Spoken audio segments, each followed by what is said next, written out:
शांतिपुर के हंसमुख गांव में रामू नाम का एक लड़का रहता था जो अपनी असीम ऊर्जा और अंतहीन जिज्ञासा के लिए जाना जाता था। एक धूप भरी दोपहर में जंगल की खोज करते समय रामू की मुलाकात मिक्यू नाम के एक शरारती बंदर से हुई जिसे शरारतें करने का शौक था। मीकू को गांव वालों के साथ चालाकी करना बहुत पसंद था और आज उसकी नजर रामू पर थी। जैसे ही रामू जंगल से होकर गुजरा, मिक्यू चुपचाप उसके पीछे चल दिया और सही मौके का इंतजार करने लगा।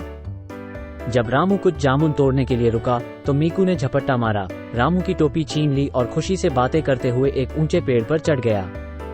अरे, यह मेरी टोपी है, रामू ने चिल्लाते हुए बंदर की ओर देखते हुए पुकारा।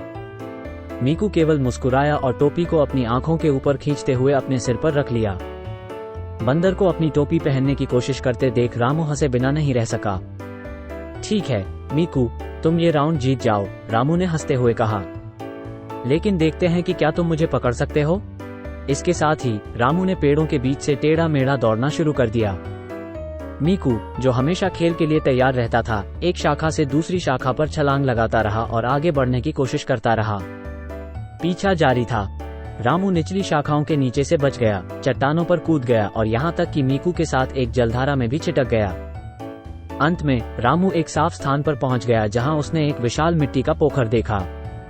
उसके मन में एक विचार कौन था। वो इतना धीमा हो गया कि मीकू उसे पकड़ सके, फिर अचानक मुड़ गया।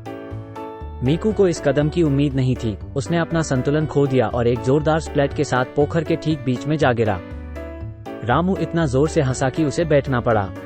कीचड़ में सना हुआ लेकिन फिर भी मुस्कुराता हुआ मीकू पोखर से बाहर निकला और रामू को अपनी टोपी दी। ठीक है, इस बार तुम जीतोगे रामू, मिक्यू अपनी चंचल आंखों से कहता हुआ प्रतीत हुआ। उस दिन से रामू और मीकू सबसे अच्छे दोस्त बन गए और शांतिपुर के जादुई जंगल में एक साथ कई रोमांच और हंसी मजाक साझा करने लगे।